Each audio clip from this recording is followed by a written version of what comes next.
मुख्यमंत्री देवेंद्र फडणवीसांना आता सार्वजनिक हिताच्या दृष्टीने कोणत्याही मंत्र्याचा निर्णय बदलण्याचे कायदेशीर अधिकार असतील।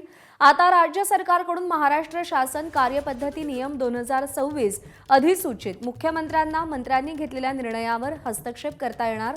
अधिसूचनेनुसार सार्वजनिक हिताच्या बाबतीत मुख्यमंत्री कोणत्याही मंत्र्यांना घेतलेला निर्णय बदलू शकतात। मात्र अशा निर्णयामागील कारणे मुख्यमंत्र्यांना लेखी स्वरूपात नोंदवावी लागतील।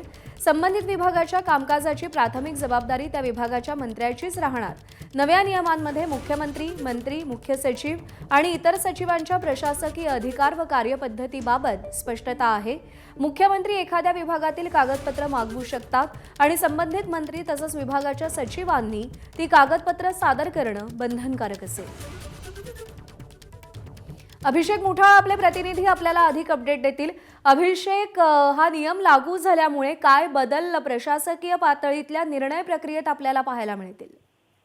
राज्य सरकारकडनं महाराष्ट्र शासन कार्यपद्धती नियम 2026 ही अधिसूचित करण्यात आलेली आहे आणि यामध्ये मुख्यमंत्री देवेंद्र फडणवीस यांना आता सार्वजनिक हिताच्या दृष्टीने कोणत्याही मंत्र्याचा निर्णय हा बदलण्याचा कायदेशीर अधिकार हा प्राप्त झाला आहे। एकूणच मुख्यमंत्र्यांना मंत्र्यांनी घेतलेल्या निर्णयावर हस्तक्षेप जो आहे तो करता येणार आहे। या एकूण अधिसूचनेमुळे सार्वजनिक हिताच्या बाबतीत मुख्यमंत्री कोणत्याही मंत्र्यांनी घेतलेला निर्णय हा आपल्याला बदलताना दिसतील। एकूणच या निर्णयामागे देखील मुख्यमंत्र्यांना लेखी स्वरूपात देखील आपली नोंद जी आहे ती करावी लागणार आहे। एकूणच कोणताही विभाग असेल त्याच्या कामकाजाची प्राथमिक जबाबदारी ही त्या मंत्र्यांचीच आपल्याला राहताना दिसते। मात्र या नियमांमध्ये मुख्यमंत्री असेल, मंत्री असेल किंवा मग मुख्य सचिव असेल आणि इतर जे सचिवांच्या प्रशासकीय अधिकार आणि कार्यपद्धती आहे त्याबाबत स्पष्टता आपल्याला देण्यात आल्याचं दिसतं। मुख्यमंत्री एखाद्या विभागातल्या जे कागदपत्रे आहेत ते देखील मागवू शकतात। संबंधित मंत्री तसेच